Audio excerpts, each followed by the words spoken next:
सुलक्षणा सुबह से रसोई घर में तरह तरह के व्यंजन बनाने में लगी हुई है। आज उसका इकलौता नीलेश शहर से जो आ रहा है। नीलेश की पढ़ाई अभी अभी ही खत्म हुई है और उसे एक कंपनी में सुपरवाइजर की नौकरी भी मिल गई है। जैसे ही सुलक्षणा को उसके बेटे ने फोन पर नौकरी मिलने की सूचना दी तो उसकी आंखों में खुशी के आंसू आ गए थे और हर माँ की तरह वो भी उसकी शादी के सपने देखने लगी। भगवान का लाख लाख शुक्र है बेटा, तेरी नौकरी लग गई। अब तू जल्दी से शादी भी कर ले। क्या माँ, शादी? और अभी थोड़े पैसे तो जोड़ लेने दो। फोन पर नीलेश ने अपनी माँ की बात काट दी, लेकिन सुलक्षणा ने तय कर लिया था कि जब नीलेश गांव आएगा तो उसे शादी के लिए मना लूंगी। सुलक्षणा ने लगभग सारा खाना तैयार कर लिया था। बस वो नीलेश की पसंद का अचार लाने छत पर जा रही थी, तभी उसके दरवाजे पर एक कार आकर रुकी। उस कार से नीलेश बाहर उतरा। उसे देखकर सुलक्षणा सोचने लगी, नीलेश कार से आया है, पर ये तो हमेशा बस से गांव आता था। मुझसे कहता है कि पैसे जोड़ने हैं, लेकिन खुद बिना मतलब के ये लड़का पैसे बर्बाद करता है। अभी उसकी खबर लेती हूँ। ये सोचकर और बनावटी गुस्सा अपने चेहरे पर लाकर जैसे ही वो बाहर गई तो उसने देखा कि दुल्हन के लिबास में एक लड़की भी कार से उतरी। सुलक्षणा उस लड़की का मुंह घूर घूर कर देख रही थी और सोच रही थी, कौन है ये लड़की? कहीं नीलेश ने इससे शादी तो नहीं कर ली? लेकिन मेरे बिना वो शादी कैसे कर सकता है? सुलक्षणा के दिमाग में कई सारे प्रश्न एक साथ आ जा रहे थे, लेकिन बिना नीलेश के बताए उसे किसी का जवाब तो नहीं मिलना था। तभी नीलेश ने उस लड़की को, जिसका नाम आरती था, उससे कहा कि आरती, ये मेरी माँ है और तुम्हारी सासू माँ। इनके पैर छूकर आशीर्वाद लो। सासू माँ? ये शब्द सुनते ही सुलक्षणा के कान खड़े हो गए। उसके जहन में चल रहे सारे सवालों का जवाब उसे मिल गया था। आरती ने उसके पैर छुए। खुश रहो बेटा, खुश रहो। नीलेश अपनी माँ का चेहरा देख रहा था। उसमें वो अपनी माँ का दर्द महसूस कर सकता था। नीलेश अपनी माँ को अचानक हुई इस शादी के बारे में बताना चाहता था, लेकिन उसके पहले ही उसकी माँ ने अपने मुंह पर उंगली रखकर उसे चुप रहने का इशारा किया और उन दोनों को बाहर ही इंतजार करने को कहा। आरती और नीलेश की समझ में नहीं आ रहा था कि आखिर माँ ने उन दोनों को बाहर क्यों खड़ा कर दिया। कुछ ही देर में सुलक्षणा अपने हाथों में आरती का थाल लेकर आई, फिर बहू की आरती उतारी, फिर वो दोनों घर के अंदर आए। माँ, तू नाराज तो नहीं है ना? शादी जैसा इतना बड़ा फैसला मैंने तेरे बगैर ले लिया। बिल्कुल नाराज हूं। तुमने चुपके से शादी कर ली, अपनी माँ को भी नहीं बताया। अरे, एक माँ के भी तो कुछ अरमान होते हैं। वो माँ जी, तुझसे कोई नाराजगी नहीं है बेटी, बस इस नालायक से है। सुलक्षणा की बात को सुनकर आरती का मन थोड़ा शांत हुआ। उसके बाद उन दोनों ने अपनी कहानी बतानी शुरू की। दोनों एक दूसरे को कॉलेज के समय से ही प्यार करते थे। कॉलेज खत्म होने के बाद नौकरी मिलते ही उन्होंने शादी करने का तय किया था। नीलेश को नौकरी मिल भी गई। आरती ने नीलेश के बारे में अपने घर में बताया, लेकिन उसके अमीर पिता ये सब सुनकर आग बबूला हो गए और उन्होंने आरती की जबरदस्ती शादी का प्लान बनाया। वो तो ऐन वक्त पर आरती घर से भाग गई, नहीं तो वो उसकी शादी कर देते। माँ जी, इसीलिए हमें इस तरह से शादी करनी पड़ी। मुझे माफ कर देना बेटा, मुझे अब तुमसे कोई शिकायत नहीं है। उसके बाद सुलक्षणा ने खाना परोसा और सभी ने मिलकर खाया।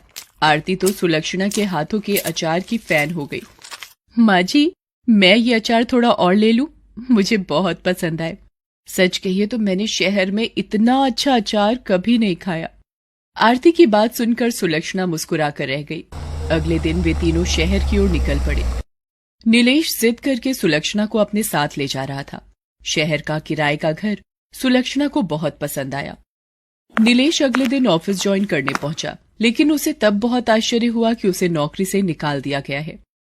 नीलेश की समझ में इसका कारण नहीं आया। उसने दूसरी जगहों पर भी नौकरी की कोशिश शुरू कर दी, लेकिन उसे नौकरी नहीं मिली। दिन हफ्ते में बदले और हफ्ते महीने में, लेकिन उसकी नौकरी कहीं नहीं लगी। अब तो उसकी सारी जमा पूंजी भी खत्म हो गई थी। मकान मालिक बार बार किराए के लिए तकादा कर रहा था और इस बार तो उसने फाइनल बोल दिया था कि अगर इस महीने की 30 तारीख तक किराए के पूरे पैसे नहीं दिए तो तुम लोगों को घर से बाहर निकाल कर सारा सामान बाहर फेंक दूंगा। हाँ। असल में ये आरती के पिता के रसूख का ही परिणाम था कि नीलेश की नौकरी भी गई और उसे कहीं नई नौकरी भी नहीं मिल रही थी। अब आरती ने शादी तो कर ली थी, इसलिए वो इसमें कुछ कर तो नहीं सकते थे, लेकिन वो ये चाहते थे कि ये मुसीबतें आरती और नीलेश के रिश्ते में दरार ले आए और आरती उनके पास वापस चली आए। और ऐसा होने भी लगा था। नौकरी न मिलने के कारण नीलेश परेशान रहने लगा था और इसी परेशानी में वो आरती को जली कटी सुना देता। एक दिन तो वो शराब पीकर घर आया। जब सुलक्षणा और आरती ने इसका विरोध किया तो अब इंसान अपनी मर्जी से थोड़ा एंजॉय भी नहीं कर सकता है? हद है ये तो। मुझे ऐसी गुलामी पसंद नहीं है। ना तो आरती ने नीलेश की बात का कोई जवाब दिया और ना ही सुलक्षणा ने, क्योंकि उन्हें पता था कि नीलेश इस समय बहुत परेशान है। लेकिन एक दिन बातों बातों में आरती ने सुलक्षणा से कहा कि माँ जी, नीलेश को नौकरी नहीं मिल रही है, क्यों ना हम कुछ अपना ही काम शुरू करें। अपना? लेकिन अपना क्या? माँ जी, मुझे याद है जब मैं पहली बार आपके घर गई थी तो आपने मुझे अपने हाथ का बना अचार खिलाया था, जिसकी तारीफ करते मैं नहीं थक रही थी। क्यों ना हम वो काम शुरू करें। अगले दिन उन दोनों ने ये आइडिया नीलेश को भी दिया, लेकिन नीलेश ने उसमें कोई इंटरेस्ट नहीं दिखाया। आरती की माँ के पास बहुत पुरानी पायल पड़ी थी। उसने वो पायल बेच दी और अचार के लिए जरूरी सामान खरीद लाई। अचार बनकर तैयार हो गया। फिर दोनों सास बहू उसे बेचने निकल पड़े। किस्मत ने ऐसा साथ दिया कि अचार हाथों हाथ बिक गया और इतने पैसे आ गए कि वो घर का किराया भी दे सकते थे और नए अचार भी बना सकते थे। नीलेश, जो पहले इस काम में बिल्कुल भी इंटरेस्ट नहीं दिखा रहा था, अब उसे अपने व्यवहार और गलती पर अफसोस होने लगा। बेटा, जीवन परीक्षा का नाम है। जब तक हम जीवित हैं, ये परीक्षा लेती है। इसका ये मतलब नहीं कि हम परेशान हो जाएं, दुख में हमेशा बैठे रहें, आंसू बहाते रहें, शराब पीना शुरू कर दें। जब तुम बहुत छोटे थे तब तुम्हारे पिताजी का देहांत हो गया था। मुझ पर मुसीबतों का पहाड़ टूट पड़ा था, लेकिन मैं हारी नहीं, खूब लड़ी परिस्थितियों से। आरती इतने अमीर घर से आई है, फिर भी वो तो दे रही है ना तेरा साथ इस बुरे वक्त में। हम सभी को परिस्थितियों से लड़ना होगा, तभी हमारी जीत होगी। धीरे धीरे उनके अचार की चर्चा सब जगह होने लगी। माँ जी, आपके अचार ने मार्केट में कमाल कर दिया है। जिसे देखो वो आपके अचार की चर्चा कर रहा है। आरती, जिस हिसाब से मार्केट में डिमांड बढ़ रही है ना, मुझे लगता है कि हमें कुछ लोगों को काम पर रखना होगा और शायद एक दुकान भी लेनी पड़े। उन्होंने दुकान भी किराए पर ली और कुछ लोगों को किराए पर भी रखा। सफलता का ये सिलसिला चलता ही रहा। 1 साल के भीतर उन्होंने अचार बनाने की एक फैक्ट्री भी शुरू कर दी। अब उसकी फैक्ट्री में अचार बनने लगे। उन्होंने अपने अचार के ब्रांड का नाम रखा अचार वाली। ये सब कुछ एक सपने की तरह लग रहा है ना नीलेश? अगर माँ नहीं होती तो ये सब कैसे संभव हो पाता? माँ ने कुछ नहीं किया। ये सब तुम लोगों की मेहनत और ईश्वर की कृपा का परिणाम है। आज अचार वाली और उनके अचार की चर्चा देश से लेकर विदेश में है। सुलक्षणा के हुनर ने तो उसके परिवार की किस्मत को तो बदला ही, उसकी फैक्ट्री से जुड़े हजारों परिवार का भाग्य भी बदला। Best buddies. Hello friends. Thanks for watching this video.